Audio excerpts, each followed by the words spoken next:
இது மகிமை நேரம்.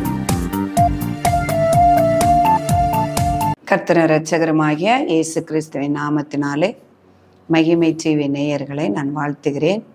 இந்த மகிமை நேர நிகழ்ச்சியின் மூலமாக உங்களை சந்திப்பதிலே நான் மகிழ்ச்சி அடைகிறேன். பிரியமானவர்களே, உயிர்த்தெழுதலின் ஆவிக்குரிய ஆசீர்வாதங்கள் என்பதை குறித்து நாம் தியானித்து வருகிறோம். இயேசு கிறிஸ்து உயிர்த்தெழுந்து பரமேறியதினால் நமக்கு என்ன ஆசீர்வாதங்களை அவர் தந்திருக்கிறார் என்பதை குறித்து தியானித்தோம். இந்த நாளிலும் கிறிஸ்துவனுடைய உயிர்த்தெழுதல் அவருடைய எந்த தன்மையை வெளிப்படுத்துகிறது என்பதை குறித்து நாம் தியானிக்க இருக்கிறோம். ரோமர் 1:5 மாம்சத்தின்படி தாவீதின் சந்ததியில் பிறந்தவரும் பரிசுத்தமுள்ள ஆவியின்படி தேவனுடைய சுதன் என்று மரித்தோரிலிருந்து உயிர்த்தெழுதினாலே பலமாய் ரூபிக்கப்பட்ட தேவகுமாரனாய் இருக்கிறார். அப்பிரியமானவர்களே, இயேசு கிறிஸ்து உலகத்திலே வரும் பொழுது அவரை தேவனுடைய குமாரன் என்று ஒருவரும் அறிந்து கொள்ளவில்லை. அவர் அநேக இடங்களில் அவர் தேவனுடைய குமாரன் என்று தன்னை வெளிப்படுத்த அவர் முயற்சி செய்தார். அவர் ஞானஸ்தானம் எடுக்கும் பொழுது வானம் திறக்கப்பட்டு இவர் என்னுடைய நேசகுமாரன் என்று ஒருவரும் கேட்கும்படியாக அவருக்கு அருளப்பட்டது. அதே போல அவர் மறுரூபமாகும் பொழுது இவர் என்னுடைய நேசகுமாரன் என்று பிதாவே ஒரு வானத்திலிருந்து சத்தம் உண்டானதை நாம் பார்க்கிறோம். அப்போ சீஷர்களிடத்தில் அவர் அநேக நேரம் கேட்கிறார், என்னை நீங்கள் யார் என்று நினைக்கிறீர்கள், யார் என்று நினைக்கிறீர்கள் என்று. அதே போல அப்போ அவருடைய தேவனுடைய குமாரன் என்று நிரூபிக்கப்பட வேண்டுமானால் பல ஆண்டுகளுக்கு முன்பே அவருடைய தீர்க்கதரிசிகளால் பிதாவானவர் சொல்லிக்கொண்டே வருகிறார், என்னுடைய குமாரன் மேசியா உலகத்திற்கு வருவார், அவர் எப்படி வருவார், எந்த இடத்திலே வருவார், எப்படி அவர் பிறப்பார் என்றெல்லாம் குறித்து அவர் தீர்க்கதரிசியின் மூலமாக சொல்லப்பட்டு வந்ததினால் இப்படிப்பட்ட காரியங்கள் நிறைவேறும் பொழுது இவர்தான் தீர்க்கதரிசியின் மூலமாக சொல்லப்பட்ட தேவனுடைய குமாரன் என்று ஒன்றொன்றாக நிரூபணமாகி கொண்டே வருகிறது. அப்போ அவருடைய பாடுகள், அவருடைய மரணங்கள் எல்லாம் சங்கீதங்களிலும் ஏசாயா தீர்க்கதரிசிகளிலும் கூறப்பட்டிருக்கிறது. ஒவ்வொன்றும் துல்லியமாக நிறைவேறி வருகிறதை நான் பார்க்க முடியும். அப்போ அந்த தீர்க்க தரிசனங்கள் எல்லாம் நிறைவேறி வருவதனால் இவர்தான் தேவனுடைய குமாரன் என்று நிரூபிக்கப்பட்டு அவர் வெளிப்படுத்தப்பட்டு வருகிறது. ஆனா இயேசு கிறிஸ்து உயிர்த்தெழுந்ததினாலே அவர்தான் தேவனால் அனுப்பப்பட்ட குமாரன் என்பது மெய்யாக இதுல ரூபிக்கப்பட்டிருக்கிறது என்பதை நான் அறிய முடியும். அப்போ அவர் உயிர்த்தெழுந்ததினாலே அவர் தான் தேவனுடைய குமாரன் என்று நிரூபிக்கப்பட்டது. அப்போ உலகத்தில் அவர் பிறக்கும் பொழுது தாவீதின் வம்சத்திலே மரியாளுடைய மைந்தனாக பிறந்தார். அப்போ அவர் பாடுபட்டு மரித்தாலும் அவர் உயிர்த்தெழவில்லை என்றால் அவர் தாவீதினுடைய குமாரன் என்றுதான் அறியப்பட்டிருப்பார். ஆனால் அவர் உயிர்த்தெழுந்ததினாலே அவர் தேவனுடைய குமாரன் என்று அறியப்படுகிறார். அப்போ கிறிஸ்து, அந்த உயிர்த்தெழுந்த கிறிஸ்து இனி அவர் மரிப்பதில்லை. அவர் நம்முடைய பாவங்களுக்காக ஒரே தரம் மரித்தார், அவர் உயிர்த்து இருக்கிறார். இரண்டாவதாக நாம் பார்க்கும் பொழுது இயேசு கிறிஸ்து உயிர்த்தெழுதலினால் நம்மை நியாயந்தீர்க்கிறவர் அவர் என்பதை நாம் அறிந்து கொள்ள முடியும். எப்படி என்றால் அப்போஸ்தலர் 17:31 மேலும் ஒரு நாளை குறித்திருக்கிறார், அதிலே அவர் தாம் நியமித்த மனுஷனை கொண்டு பூலோகத்தை நீதியாய் நியாயம் தீர்ப்பார்.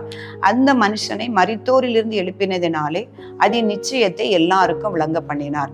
அப்போ அவர் மரித்தோரிலிருந்து எழுப்பினதினால அந்த மனுஷன்தான் நியாயம் தீர்க்க வரப்போகிறார் என்று எழுதியிருக்கிறது. அப்ப யாரு மரித்தோரிலிருந்து உயிரோடு எழுந்தாங்களோ அவர் தான் நியாயம் தீர்க்க போகிறார். அப்போ இயேசு கிறிஸ்து தான் நம்மை நியாயம் தீர்க்கிறவர் என்பதை நான் அறிந்து கொள்ள முடியும். அடுத்ததாக இயேசு கிறிஸ்து உயிர்த்தெழுந்தது போல அவரை விசுவாசிக்கிற எல்லாரும் அவரோடு கூட உயிர்த்தெழுந்திருப்பார்கள் என்கிற நிச்சயத்தையும் அவருடைய உயிர்த்தெழுதல் நமக்கு வெளிப்படுத்துகிறது. எத்தனை பேர் அவருடைய உயிர்த்தெழுதலை நம்பாமல் இருந்தாலும் அவர் உயிர்த்தெழுந்ததினாலே எல்லாரையும் அவர் அவரை போல உயிரோடு எழுப்பிப்பார் என்கிற நிச்சயத்தை நாம் அவருடைய உயிர்த்தெழுதினால் அறிந்து கொள்ள முடியும். பவுல் அப்போஸ்தலர் 1 கொரிந்தியர் 15 சொல்லும் பொழுது 22 ஆதாமுக்குள் எல்லாரும் மரிக்கிறது போல கிறிஸ்துவுக்குள் எல்லாரும் உயிர்ப்பார்கள். கிறிஸ்து உயிர்த்தெழுந்தது போல எல்லாரும் உயிர்ப்பார்கள், ஆனால் கிறிஸ்து முதற் பேராக உயிர்த்தெழுந்தார். அப்போ எல்லாரும் அவனவன் வரிசையின்படி அவர்கள் உயிர்ப்பிக்கப்படுவார்கள் என்று எழுதியிருக்கிறது. அப்போ அவருடையவர்கள் கிறிஸ்து அவனுடைய ஒவ்வொருவனும் அவனுடைய வரிசையின்படி உயிர்த்தெழுவான். கிறிஸ்து முதலாவதாக உயிர்த்தெழுந்தார், அதன் பின்பு அவருடையவர்கள் உயிர்த்தெழுவார்கள் என்று எழுதப்பட்டிருக்கிறது. அப்போ அவருடையவர்கள் உயிர்த்தெழுவார்கள் என்று பார்க்கும் பொழுது 1 தெசலோனிக்கர் 4ஆம் அதிகாரம் 15 முதல் 17ஆம் வசனங்களிலே இயேசு கிறிஸ்து அந்த வருகிறதையும் அவரோடு கூட உயிர்த்தெழுகிறதையும் குறித்து நம்ம அதில் வாசிக்கலாம். அதிலே முதலாம் உயிர்த்தெழுதலை குறித்து அதிலே கொடுக்கப்பட்டிருக்கிறது. எப்படி என்றால், இயேசு கிறிஸ்து பிரதான தூதருடைய சத்தத்தோடும் எக்காலத்தோடும் ஆரவாரத்தோடும் வரும் பொழுது அந்த கிறிஸ்துவுக்குள் மரித்தோர்கள் முதலாவது எழுந்திருப்பார்கள். முதலில் உயிர்த்தெழுந்தவர் கிறிஸ்து, அதற்கு பின்பு கிறிஸ்துவுக்குள் மரித்தவர்கள் உயிரோடு எழுந்திருப்பார்கள். அப்பொழுது உயிரோடு இருக்கிறவர்களும் உயிர்த்தெழுதலை போல மறுரூபமாக்கப்பட்டு ரகசிய வருகையிலே அவரோடு கூட எடுத்துக்கொள்ளப்படுவார்கள்.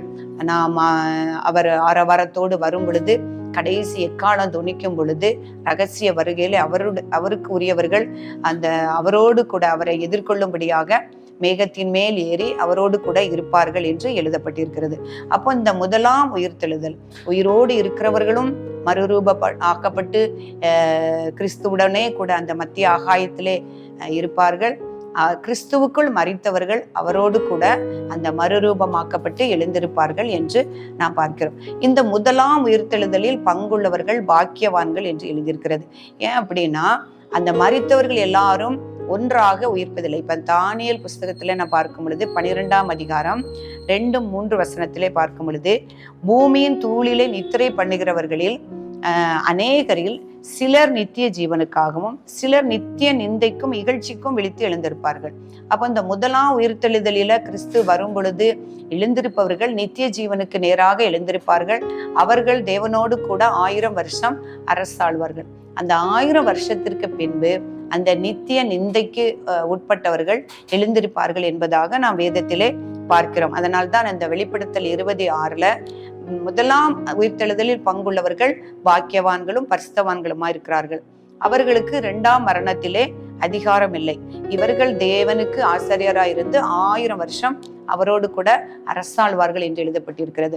அப்பிரியமானவர்களே, அவர் உயிர்த்தெழுந்ததினால் நாமும் அவரோடு கூட மரித்தோமானால் அவரோடு கூட பிழைத்தோம் இருப்போம் என்ற வார்த்தையின்படி அவரோடு கூட உயிர்த்தெழுந்து இந்த முதலாம் உயிர்த்தெழுதலில் பங்குள்ளவர்களாகி பரிசுத்தர்களாய் இருந்தால் அவரோடு கூட 1000 வருஷம் அரசாளுவோம். அதே போல அவர் உயிர்த்தெழுந்ததினால் நாம் நீதிமான்களாக்கப்பட்டோம் என்கிற நிச்சயத்தையும் அவர் நமக்கு தருகிறார். அவர் உயிர்த்தெழுதினால் அந்த அழிவுக்குண்டான இந்த சரீரத்தை அவர் நீக்கி அழியாமையாகி அந்த மறுரூபமாக்கப்பட்ட சரீரத்தை அவர் நமக்கு தருகிறார்.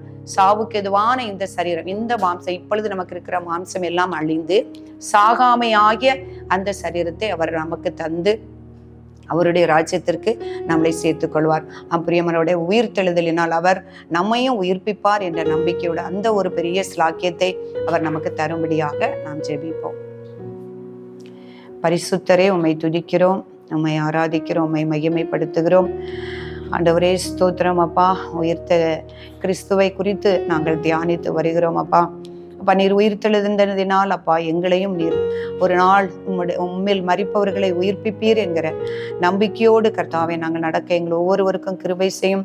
அந்த முதலாம் உயிர்த்தெழுதலில் பங்கெடுக்கிறவர்கள் பாக்கியவான்களும் பரிசுத்தமாய் இருக்கிறார்கள் என்று நாங்கள் வாசிக்கிறது போல நாங்களும் பரிசுத்தமாயும் ஆண்டவரே அந்த பாக்கியத்தை பெற எங்களை தகுதியுடையவர்களாய் தேவரே நீர் மாற்றும்படியாய் ஜெபிக்கிறேன். என்னுடைய வருகையிலே நாங்கள் எடுத்துக்கொள்ளப்படவும் ஆண்டவரே நாங்கள் மரித்தோமானால் நீர் வரும் பொழுது நீர் ஆரவாரத்தோடு வரும் பொழுது உமோடு கூட எழுந்திருக்கத்தக்கதான ஆண்டவரே அந்த கிருபையையும் நீர் எங்கள் ஒவ்வொருவருக்கும் தரும்படியாய் நாங்கள் ஜெபிக்கிறோம் சுவாமி. ஆண்டவரே வார்த்தைகளை தேவரே நீர் ஆசீர்வதியும்.